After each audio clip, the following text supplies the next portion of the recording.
All right, good afternoon. This is Travis Oscar Mike Radio, live, remote, and we are in a great place right now. Folks, behind me is the bar for Article 15 Brewery in Weymouth, Massachusetts. Article 15 Brewery is run and owned by an Army veteran, and it's crewed back there by a very good crew, and they've been so gracious today to allow us to come here and record, and I've got a special guest.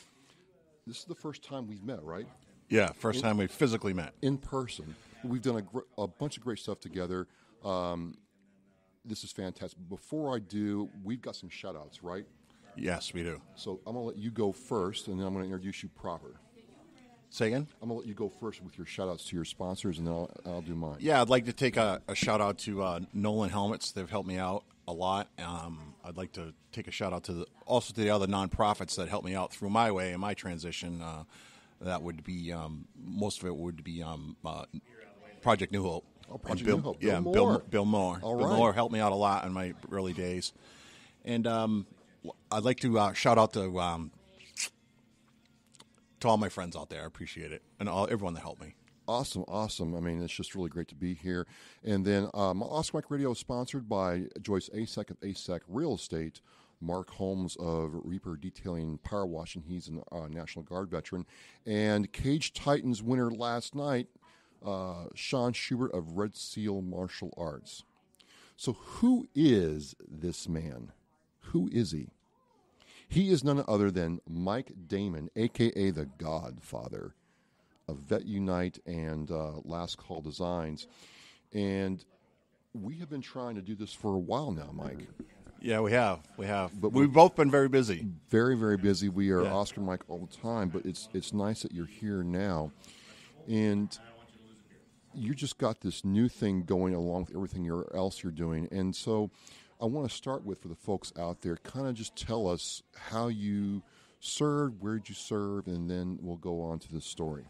Yeah, I started off as a Marine reservist not too long out of high school, and I was stationed over in South Weymouth, right around the corner from here. I stayed there for about a year and a half, and then I went on active duty. I went out to Hawaii. Nice. I did 2 Westpacks. Well, the Marines know what a Westpac is, but it's a tough deployment, even though it's short. And then I stayed in the National Guard, and I ended up doing 2 tours in Iraq, a 506 and a 910. And I retired in 2016 from the National Guard. 100% service connected. Okay. I did it till I couldn't do it anymore. Yeah, I kind of wore everything out. So like my friends, a lot of my friends will probably chuckle as they hear that because they did the same thing. Right. Yeah. You just went and went and went. Yeah. And Couldn't do it the anymore. mind is willing, but the body is. Yeah, just the young kids game. For sure. So you have a lot of experience, not only serving in your local community, but also in the Marine Corps overall. And you got out, and you said you struggled with PTS. Yeah, the initial incident was in '91. I was in the Philippines at Mount Pinatubo eruption. I was there with and what I did is I basically had suffered for a long, long time, for years, and then I went on deployments, and it just got progressively worse. I went untreated. Didn't know what it was really. I mean, we're talking pre-2004. Oh, yes. Okay, Yeah. so that makes sense. So the awareness wasn't there, and you kind of say to yourself, well, I don't have what I stereotypically think what PTSD is. You know what I mean? I thought it was like my uncle. That was the example I had. He came back from Vietnam. With the shell shock. Yeah, he came back and with all kinds of nightmares and stuff like that, and mine wasn't like that. My symptoms were different.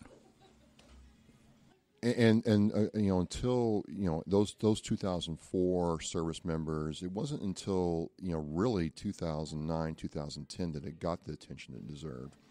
So Roger. There were some challenges for service members like yourself. Yeah, definitely. So you got out, and what happened after you got out and you tried to transition back into civilian? In 2010, I was in the National Guard, and I transitioned with all my buddies out. Okay. And then it was about 18 months later. 2 of my buddies committed suicide. One of them was a real good friend of mine and my neighbor and a mentor to me. And he was a little bit older than me, and we were both the old men. Yeah. But I really looked up to him, and I thought he was the toughest guy I ever met in my life, and he took his own life. And I said, I got a decision to make here. I had felt the same way that his wife was describing how he had felt. And I said, I either got to get busy living or get busy dying. And I decided to go public with my demons so I wouldn't have to suffer through that again, not only my own pain, but the pain of losing one of my good friends. That's the one thing that really kind of, separated you from other people I've talked to. And everybody deals with their problems differently. But you took a very upfront public approach of saying, hey, I'm dealing with this. I took a big risk. Right, and a huge risk because people don't understand. I mean, I try to tell people that, it affects marriages. I lost my marriage. It affects your employment. Some people, come back home, and if they're in law enforcement or a first responder, they're kind of put in the back shelf. Yeah. Because there's risk there. So it's a huge risk that you took.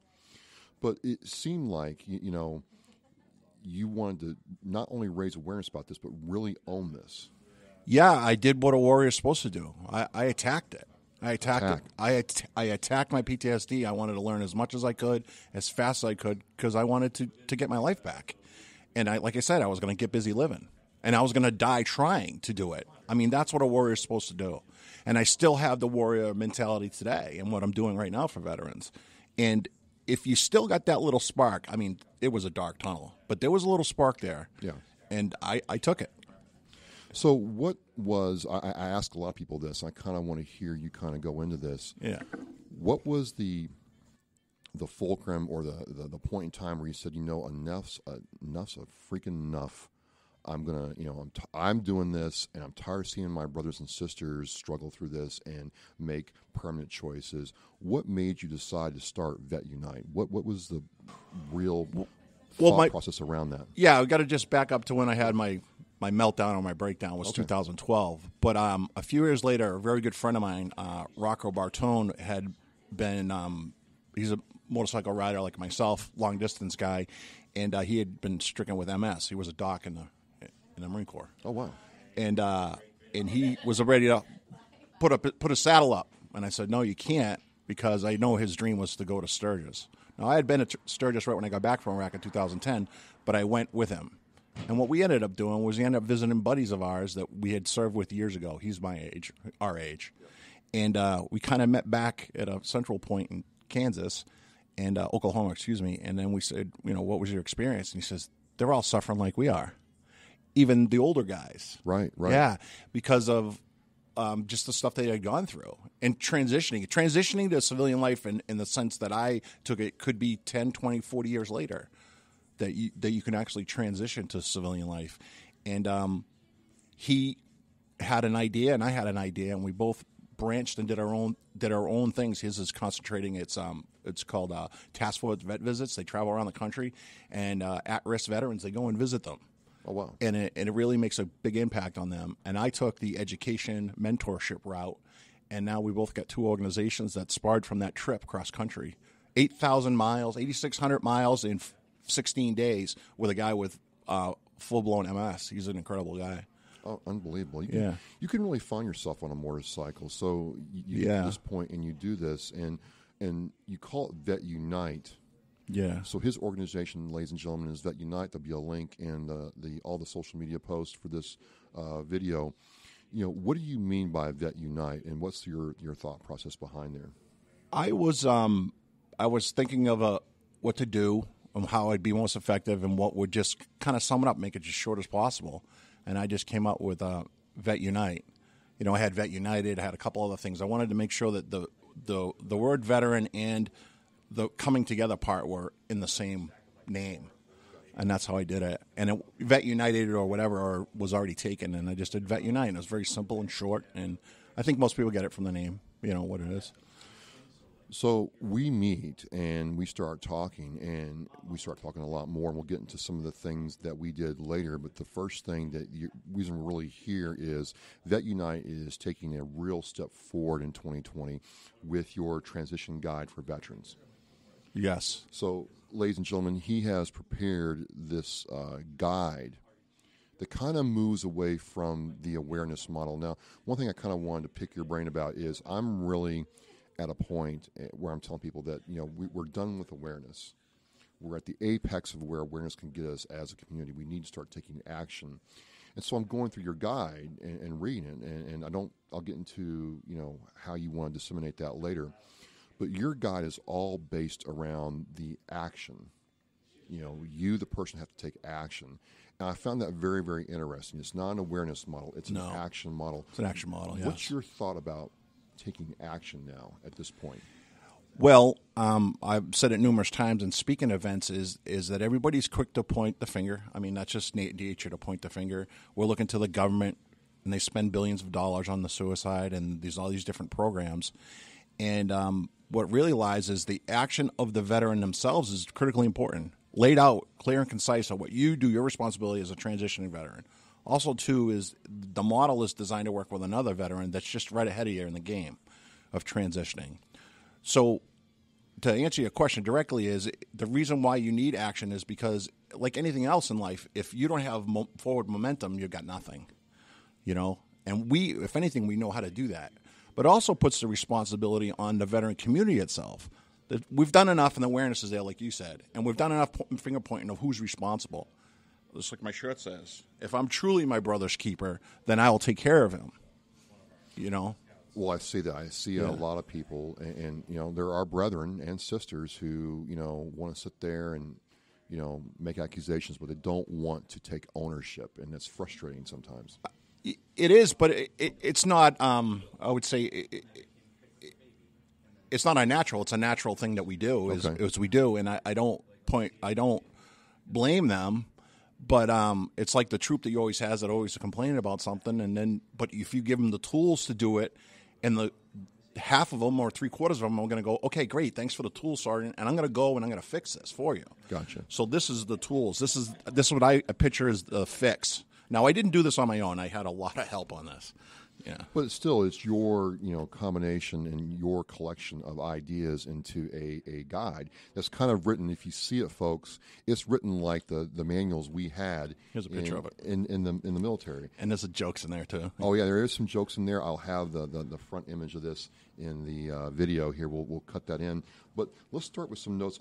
Here's some things I pulled out from your guide. Sure. I didn't see it as so much as a guide, but as an action plan, and it was really cool. And oh yes, so this is the cool thing. I'm going to stop right here. This is the cool thing about coming down here to Article 15 Brewery is they have people like this come in here. They got beer, but they also have these people. So, what's your name, sir? I'm Justin. You're Justin? Sherman from Thank You Popcorn.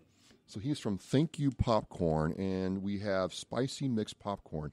Want to just step in here and tell us what this is all about? Of course. So this is our spicy mixed popcorn. It features our 3 favorite spicy flavors. We do a sweet and spicy, which is like a hot honey caramel, a Korean barbecue, and our Mexican elotes, which is a chili cheese and lime. We take our 3 flavors and we mix them all together in one. So you get this really incredible, almost like Chicago style, but spicy and kind of zesty. It's awesome. So it's really a great experience. Great way to try Thank You Popcorn. Awesome. Yeah. Well, thanks for coming by, and thank you guys. Looking forward to checking it out. Thank you very much. Just one of the great things about being able to work with veterans. You get to, go to a place like this, and these people are down here today and wanted to give them a big shout out. So thank you very much. So back to what we were talking about. This to me didn't read as a strict guide, as in here's a how-to, but you in the guide talk about action. Yes. So was that your intent, to make this guide to be a plan of action, more or less? Absolutely. Because we've spun our wheels long enough. You know what I mean? And I spun my wheels for a little bit. And my initial experience was when I had my breakdown. There's nothing more than a breakdown. Sure. When I broke down is I didn't have a plan of action. I had to search and find out the different things, and also too I had to find out what was going to work, because some of the stuff as an individual didn't work. Awesome. And we're going to keep this going here before we get to our next point. We are joined by Jen with Article 15 Brewery. Jen, come over here. Step right up to the microphone. Jen, it is great to be here down here at Article 15 Brewery. I was down here for Connor Sullivan's event where he raised money for the Travis Mills Foundation.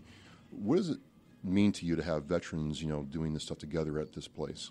I think it's just an amazing thing. I love that they can come to this space and feel comfortable and, everybody pulls together, like for fundraisers like that. We had another one last night, which was amazing. Oh, awesome. This place was packed, full of people that were being so supportive. It was for Homes for Troops. Oh, wow. Incredible. So just that feeling of all these people pulling together is amazing. And one of the big things for you guys this year for Article 15 Brewery is the Boston Wounded Vet Run. The Boston Wounded Vet Run, absolutely, yeah. We've been working with them. It took a few months in the making to actually come up with a beer for them, and we hosted their 10-year anniversary here. That's right. And launched the beer, which was awesome. And that beer was gone within a few hours. It flew off the shelves. It flew. It was gone. It was incredible. Awesome. Well, it just for me as a veteran and being able to support veterans, this is kind of like the point of Oscar Mike Radio is being able to do this here. So I really appreciate your hospitality. Looking forward to coming back, and we're just having a great time. Absolutely. Yeah. Welcome, guys. Awesome. Thank you All for right. your hospitality. Cheers. All right. Absolutely. He wants another. I've never turned down a beer. He wants another beer, folks. All right. I'm just having a great time. I'm having a blast, brother. Awesome. Having a blast. Awesome. A little funky with the sound. Okay, so we're back. And this all gets in the video, so it's really real. So, yeah, action. You strike me as the best defense is a good offense kind of guy. Yeah, charge to the front, man. I love it. See, the Air Force guys don't get that. The what? The Air- The Air Force guys, I know. Where's the sofa? Oh, yes. So, hey, Jen's bringing you a beer. Take a minute and take a sip and tell the folks what you're experiencing right now. I like to say I'm a Are you a beer connoisseur or I'm are you a pro? connoisseur, and I usually like dark beer, and I don't like bitter beers. Okay, so I'm a little bit of a snob. But I gotta say that this is like a Well, you're warm ray of talking, I sunshine. mean, It's sharp. It's nice. Why, thank you. Only next to me. So take a sip. Now tell me what you're. Well, it has a nice undertone of kind of like a seltzer, okay, with a very a fruity hoppy note. I have no idea what that means, but if he likes it, then I'm good with It that. sounded good to me. I heard that on TV or something one time. Oh, so I had Holiday Inn last night. No, was it good? it was delicious. Okay, would you have another one? I plan on it. Okay, all right. So we're good. Marines are bullshitters. We're very good at it. Oh, I got to take a break for a second, and I want to thank you for having me on. It's the way you try to take the bull by the horns, but I'm used to being in charge, so we're going to have kind of battle over that. There's no battle here. But I got a present for you, You do. and maybe you want to tell how rare these are. And Oh my God. every Marine, if you want to sell something, put a Marine Corps Eagle Gold bank on, and Marines will buy it for no reason other than just to have it. So the last time I saw one of these Yeah. was when I joined and I got them in the recruiter's office. Yeah, You can't really buy these anymore. These cannot purchase them. They're very, very, very rare when you see these. And what's special about this is it has the emblem with the gold around it embossed. So you don't see these very often. You cannot go to Sergeant Grit and buy these. You've got to either get a recruiter to hook you up with one if they have them. They don't really make these a whole lot anymore in quantities. Chesty is smiling right now. Yeah, I was just going to say, Chesty is very happy. Thank you, And brother. this is why they call me the Godfather. And I have one extra. So what I'm going to do with this one, don't be grabbing, okay? Pay it forward. Find yourself, especially an old Marine, and you give that to him and make his day, make his month. Will do. Yeah. Do. So you got two of a very rare Oh, my item. God, this is a fantastic day. I mean, we got beer, popcorn, Article 15, and The Godfather. And brothers. The Godfather. The Godfather. So moving on to the second thing that really stood out is in your guide, you talk about that anyone can help. Yeah. Anyone that has a true desire to help and is willing to do the work can help. What do you mean by that? Well, as I started writing it, and I was trying to write it from a first-person perspective, okay, what happens. And I was describing it to a retired deputy chief in North Smithfield, Rhode Island, and he said, that's the same stuff we go through. I said, I just retired. I went through that same kind of stuff. Right. And so I says, well, why would I limit us to a 6% of society? I have run across many, many civilians that have helped me for years of recovering or transitioning, and they sometimes were more helpful than some of my brothers and sisters because they were preoccupied with their own stuff. And, so if I think as veterans, and my experience with working for veterans over the last 5 years is veterans that are struggling just want someone who they generally cares, okay, and will listen to their story. And I think that also holds true for anybody. You know, you go and visit a nursing home or something like that, and they just people want to tell their story. Well, one of the things that leaps out at me, and I don't know if you did this on purpose, reading this, is I'm like, this isn't really written for a veteran. This is kind of written for anybody to at least, if you're searching for a framework, anybody, a mom, a sister, a uncle can pick this up and say, okay, I can use this. Yeah, and that's kind of what I try to do. Really? Because that's what I was trying to, I don't know if I was explaining it right, but I try to write it from the perspective of the civilians that helped me. You know what I mean? And where they struggle trying to relate to me. But they'll never understand, but it doesn't mean they don't care. Right. And I think I got caught into that. My mind was telling me when I was going through my stuff that nobody cared about me. And it's a mind game that gets played with you. It screws with your head. And that's what happened to my friend. He thought nobody cared about him. And it's not true, because there's people out there that care. We're just, now on the action plan, we're looking for you, the guy that's struggling, the guy that needs help. Right. And if you go on social media and stuff like that, you can see my phone number. Anyone can call me day or night. I'm truly my brother's keeper, and I live that to every day. And I think most of us are. Yeah. We just don't have the tools yet, but now I'm trying to do it from the helper's perspective as well as the person receiving the help. Gotcha. You talk about care, and it's one thing that kind of leaped out. It's one thing that leapt out at me. I was on 183 a couple weeks ago with Becky Tuff down in Florida. Yeah. And she talked about self-care. And then I'm reading your thing again. And I'm like, wow, he's talking about self-care. That's twice now. It's been talked about a whole lot, but you and her talk about the aspect of caring for yourself. Because a lot of us, and myself included, will put others before me, and eventually you just run out of gas. Correct. So why is that self-care component so important? It's in part of the guide, and my experience and my personal experiences. Again, these are my personal experiences. Right. This is what I wrote down. It's not necessarily clinical, or I don't know. When you're in the military, we kind of get a misnomer that we're self-reliant. We're taught self-reliance. Right. Do for yourself, think for yourself. Yes, but really, we're not totally self-reliant because our pay's paid for, our housing's taken care of, and garrison, we're basically safe. And then when you come over to civilian life, none of that stuff's available to you. So when you could have just go to work and come home and go to work and come home, even if it's in a combat zone, you could just concentrate on that one thing. Right. In the civilian world, it's not that easy. So you need to take care of yourself, and it's really difficult, I see, with veterans thinking of themselves first. And I don't think a lot of veterans even know how. True. Yeah. Like, what does that mean, self-care? In the guide, I explain it. What is self-care? And self-care is putting the number one priority is yourself, because that way you can help others. You know what I mean? Like the sergeant always says, tie your boots, get yourself squared away before you help the other. But you still had to, even when you were younger. Put the oxygen mask on yourself first. Yeah, and we still do it, and it's because we're unselfish. That's what it is. We're unselfish. It's not a negative. We're unselfish. But take that time, whether it's art or just meditation, working out, or riding on motorcycles. Take that time to care for yourself. Yeah, and I think in spiritual health. Yes. Yeah, and you need to keep trying. Like I hear a lot of guys get frustrated. They'll try something that doesn't work, but you got to keep trying. You got to develop your own recipe for self-care. Well, speaking of trying, one of the things that you also hit on the next is just like, bam, bam, bam, when a good way is training. And the guide speaks to training. You have a whole section on training. And I looked at it, what I got out of it, Mike, is I should always be trained. Always. There's never a time, where I can say, I know it all. I don't have to do anything else. Is this part of your attack mentality where, in order to grow, in order to be effective, you always got to be learning? Yeah, and I think that it's not there are books. I recommend a lot of books that gave me insight, but there's not anything in our general vicinity or in our homes that's going to teach us about our unique situation. We come from a very unique culture.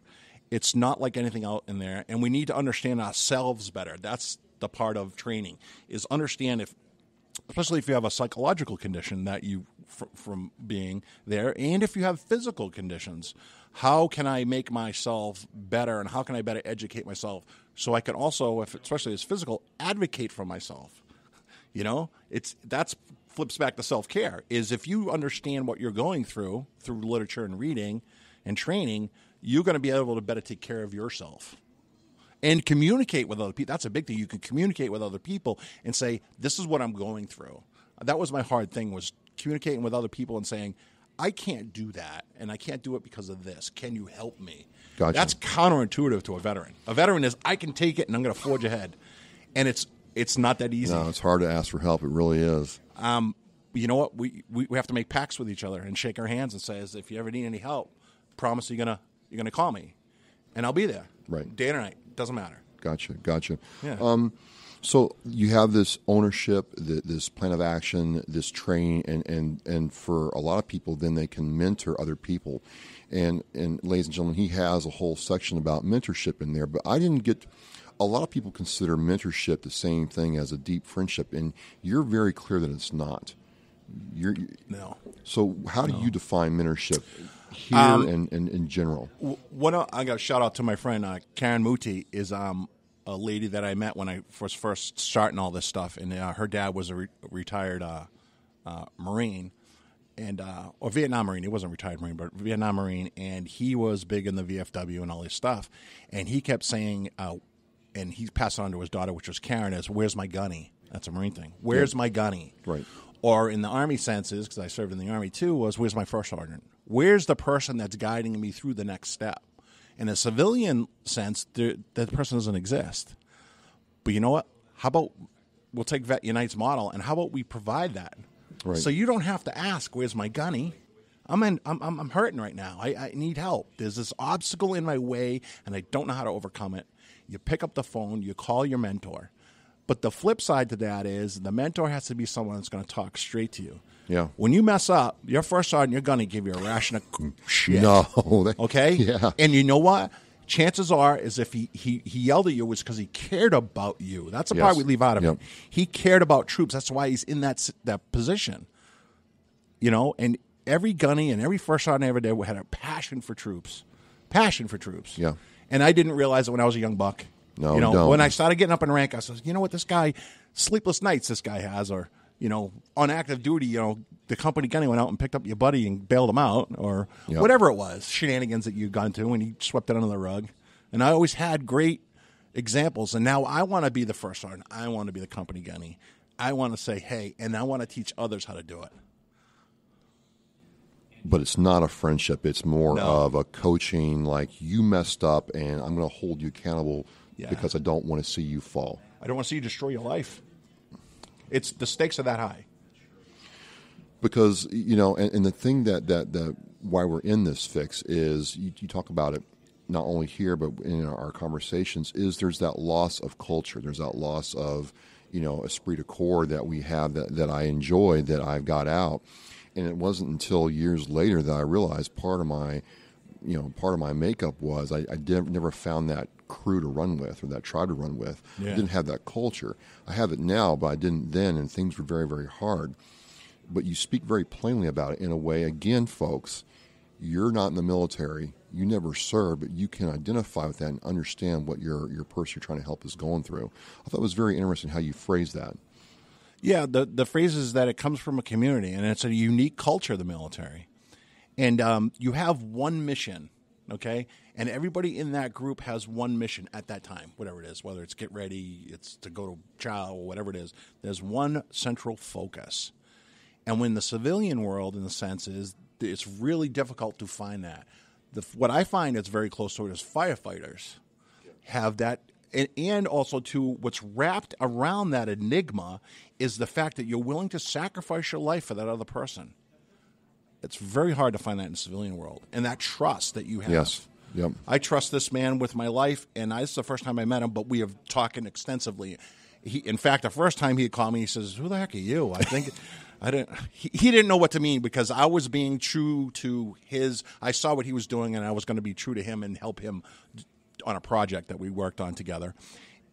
But to go back to that is the community that you have established, and it's a part of your identity now. Right. And just imagine, this is what I feel bad for. You've got retirees are kind of the same ball. You got a kid that goes from mom's kitchen to boot camp to deployment, possibly to a war zone, serves his time, gets out, and gets thrown back into civilian life.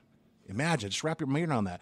This guy went from basically mom's kitchen to the furnace. And he's got to learn all these new skills and everything. It's super challenging. It was for me. Well, I tell people, I'm like, you join the military at 20, you get out at 24, 26, 28. Yeah. There's 8 years of experiences your buddies, your friends growing up have that you don't have, and you're trying to play catch up. Correct. And unlearn a whole lot of stuff you learn because you're institutionalized in effect. So it's very, very difficult. Very, very difficult to find that culture again. And so, I'm reading this, and I get to the part about service to others. And one of the things, folks, I'm going to talk, for a second here, Mike. One of the things that have really impressed me and made me like, I want to meet Mike Damon is the aspect of service to others. A lot of people, you'll meet want to take, they want to collect, they want to network with you, but there's no real service aspect. And, connecting with Mike, I'm like, wow. I mean, I said, we're going to, talk, and here's what I need. And it was completely unrelated to anything personal. It was more along the lines of Oscar Mike, which I'll get to here in a second. But the thing was, he was serious. You call me day or night. And there's a couple other things I bounced off him, that I was trying to do with this. And Mike did everything he said he was going to do. I'm not kidding you, folks. He said, I'm going to do this for you. And, a week later, there it was. And allowed a feeling of trust that I don't get very often in life. And I felt that very powerful, man. And as it relates to Oscar Mike Radio, I want to tell you, man, I mean, I started Oscar Mike Radio, and 4 years ago, almost the day, it was coming to life. And it was coming to life because I was in the Marine Corps League, and we'd go to these funerals of guys who had committed suicide. And there's a mom, there's a family member, there's a sister trying to understand why their loved one was no longer there. Where did we go wrong? And, I was told there's no hope.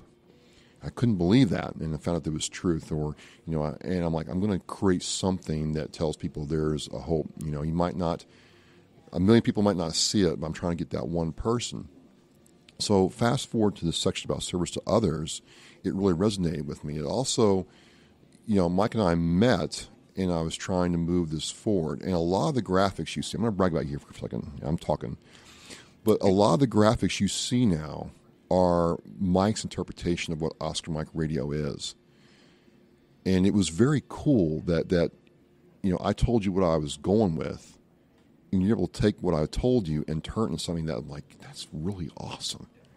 Thanks. And really moved, because I like my classic logo. You'll see it up here. I like the classic logo. I kind of designed that, but he took it and really made it something that is really cool.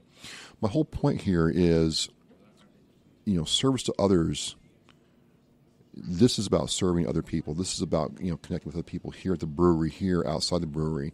What you do on your motorcycle, and your public speaking service to others. That's a very important part of the healing process, right? Absolutely. So I know I talked there for a second, but I really kind of want to set that up because it really is circular how this has all worked out today. When it doesn't actually necessarily have to be with a veterans cause, but I also think that I actually encourage people to stuff in their immediate community, okay? Because there's a twofold advantage, okay? The one is that first off, you get to know your community, and most veterans transitioning are disconnected or they've been away.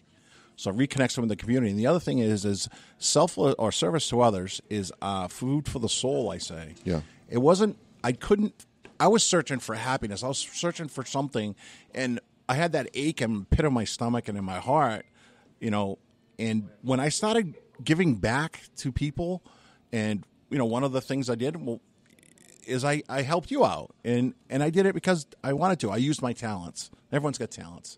And if you use your talents to help other people, you can't lose. No. You can't lose. But when you become focused on yourself and your own pain, it's very hard. Right. And sometimes you need that mentor to go, listen, buddy, you need to go down here and you need to volunteer your time for an hour a week or 2 hours a week. And well, if I may, Yeah. if we're being candid here, it was in 20. What's your story? 2014, my lawyer. It was Thanksgiving, and I was feeling it was a very low part in my life. I mean, extremely low for a lot of reasons. But my lawyer, I don't know why she did it. She called me up and said, "How are you doing?" And I'm like, I told her I'm feeling like really, shitty. I'm going to stay in my. And she put her proverbial boot up my ass and said, "You're going to get out there and go to the Brockton VA and volunteer. That's what I want you to do." I'm like, "You're paid to be my lawyer, not." She's like, "Shut up." And She knows. She knows, and she knew, and she had enough care and toward me to be that tough love, that minute, right? Yeah. And that's kind of what kind of jump-started all this. I'm like, oh my God, I felt, I thought I had all these problems, and by seeing guys with, I'm not saying my problems weren't real, but I'm like, okay, my worst day is better than their best day. Put it into perspective. Because when you're so focused on yourself, you have no perspective. Right. If you go out and help other people, you may find out that your damage or your struggles are very hard, okay? But you're also going to see that other people are struggling. And it's not a contest of whose pain's more, but you need perspective. Yep. And I needed it too because I was pretty self-centered, So this, and it's kind of funny, Oscar Mike Radio got started, you're doing the Vet Unite. It was your therapy. It became therapy, and then it's kind of really exploded into something else. What is it? I really don't know. I think this right now is what it is. Yeah. A person like yourself who doesn't have a multi-million-dollar marketing budget but is making impact to one person at a time. For you to allow me to tell your story and give you this platform to tell your story, and maybe we engage with one person out there. That's all I'm looking for. I'm looking for one guy. Just one. One girl, one guy. Maybe we engage with 100, maybe 1,000. I don't know. But if one person benefits from what we're doing right here, then great. As an added benefit, we get to know each other. We get to talk about motorcycles. We get to talk about what we like. We get to sit in this wonderful place here and enjoy ourselves and be comfortable because, they understand veterans. I can't quantify all that for you, Mike. I can't put a dollar amount on it, but to me, the payoff has been, unlimited. Well, and that's the thing is when you have something that you can't put a value on it, and then when the time flies when you do it, then you're doing the right thing. Okay. You know what I mean? Riding your motorcycle. People who haven't rode a distance on a motorcycle, I say they don't get motorcycle riding. It's when you look and you kind of come to and you realize you're 30 miles down the road and you say, wow, that was kind of a cool experience. Was I? No, I wasn't on any drugs or whatever. I wasn't drinking. But that's what it is. And then when you're in the flow, my buddy James Dulock, another guy that had helped me, a civilian, he taught me how to meditate. He would talk about that's called the flow. And when you can get into the flow of things and you're not thinking about your own problems and you're helping other people a little bit and you start to move forward in that plan of actions and you're forging ahead, you're doing good things and you're doing great things. And that's what I had when I read what you did and I wanted to help you out. And it's what brothers do. They help each other out. No, it's been a big, huge boost. Not only, the validation that I'm moving in the right direction, but it goes to your last point, which is about purpose. Well, that's Talk to me about purpose. Well, okay. Well, I got a great quote. It's in the manual. I know it just sounds like this kind of bizarre thing, but it says, "They who have no central purpose in life fall easy prey to petty worries, fears, troubles, self-pity, and other weaknesses which lead and are surely deliberated." Fancy words. It was from a philosopher named James Allen, and basically says that if you don't have a purpose in your life, this is probably the only mind part that you have to really think about the whole guide is, if you don't have a purpose in your life, petty worries and misery is going to attack you. Yes. It's going to attack you. And the great thing about being in the military is there was one purpose, whatever it was, whether it's training, whether it was fighting the enemy, whether it was flying missions, or if it was marching, there was one purpose of the whole group of people. If you yourself don't have a purpose, you're doomed. And I don't think anybody has really ever, all these self-help books have never really talked about that specifically, but I think, and it's why it's the last thing I put in the guide, is It's what ties everything together. It's what gets. Listen, the demons in my head tell me that you're a worthless piece of crap and that you should just stay in bed all day. True. Okay. This guide has given me a purpose, and Vet Unite has given me a purpose. So when I put my feet up, pain, no pain, mind's messing with me, put my feet on the floor, I am forging ahead and attacking every day now. And that leads me to kind of like my last couple of points is you're at this point where you created Vet Unite.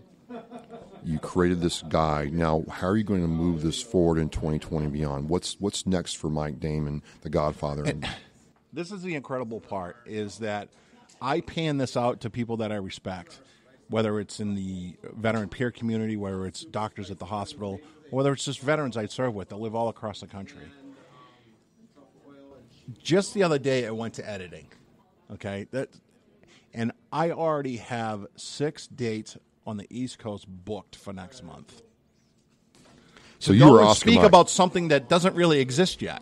Right. It's resonated with every person that's read it. I mean, has it resonated with you? Absolutely. Yeah, and on many levels. And you know, you come up with an idea, or you tell the wife or the significant other, I'm going to paint the wall whatever color you want to do, and they say X-nay, no, don't do it. Or they roll the eyes, or they sigh, or most of the time, especially if it's the ladies, they're right. Okay. But I have not had one person say that it wasn't an amazing thing. And again, this is not just me. This was a whole group of people that have given me their knowledge, and I sucked it up because I wanted to master this. I want to be the black belt of PTSD. And now I want to share it with people. And to get back to what I was talking about is I've just started talking about it, and I already have speaking engagements, 2 in Virginia, 1 in Atlanta. I got 2 in Florida, okay? And then I got to come back here for March 19th. I have another speaking engagement where I get to speak about motorcycle and the healing process. Yeah. It's just a crazy, and I haven't even touched any of the local stuff yet. And I'm excited. I'm excited, but I also need other fighters on my team. So how can people help? How can people help? I mean, where can they go to help you out, or how can they get engaged? Right now, you can go to vetunite.org. Vetunite.org. Okay. That's if it's not up, it'll be up shortly. It's in revamp right now because there's a knowledge base in there that I spent a lot of hours writing about all the resources that are available. Also, too, is if they want to, they can just go through there. If you go through Facebook, just Vet Unite. Go through there, and there's a lot of stuff in there. To support us, we got a web store. It's at teespringstores.vetunite.org. All these links will be in all the social media and blog post people, so you'll be able to click on it and go right to it. Yeah, and we're gonna put all that stuff up, and I'm super excited, and I'm glad you're excited about what I did because you have an idea of I call it a pickup game. Yeah.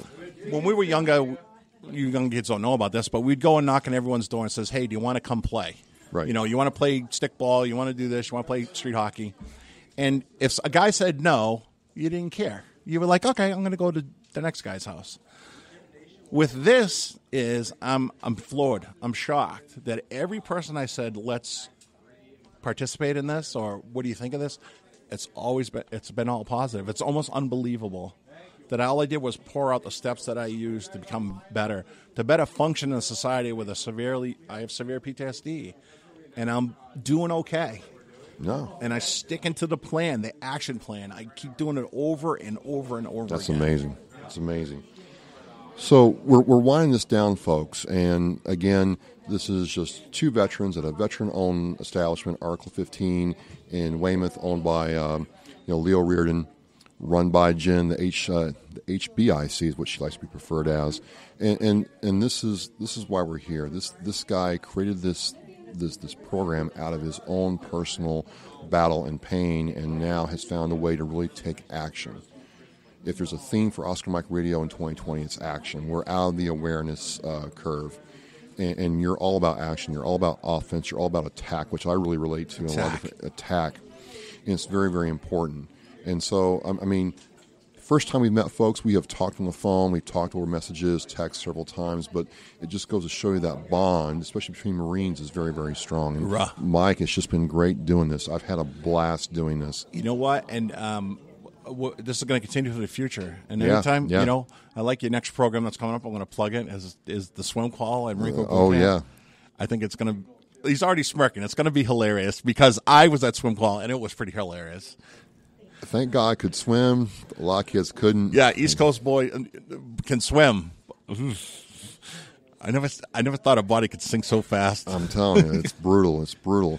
But I might call in for that though. That might be funny. that might be funny. It was funny. It was funny. But this right here is why I'm here. That's one thing we didn't talk about and we forgot is about peers. Is the relationship that we have over just a short time because we have so much already in common. Right. In the civilian sense, you get cast out to the civilian world, and you really got to plug back in. Yeah, absolutely. Because no matter what struggle is, they're not going to judge you, and they're not going to they're going to understand. And Right. and we get away from that, you know, Very easily. very easy, and it's nobody's fault, but it happens. So this is 185 coming to a close. I'm with Mike Damon, the Godfather of action. You got the Godfather of soul. I'm going to call you the Godfather of action. And you can really take what he is presenting here, and he does speaking engagements, he does outreach, and learn from it. And you don't have to be in the military, you don't have to be a veteran, you don't have to have served. You just got to be willing to help. I really like that aspect. Brother, thank you for coming on Oscar Mike Radio. It's awesome, and if anybody wants me to come speak to the organization, they can get through Oscar Mike Radio or some absolutely. of the links in below, and we'll come out and we'll just spread the word, and maybe we'll bring you out. Maybe so. We'll see. All right, well, as we say in Hawk, we are locked through launch.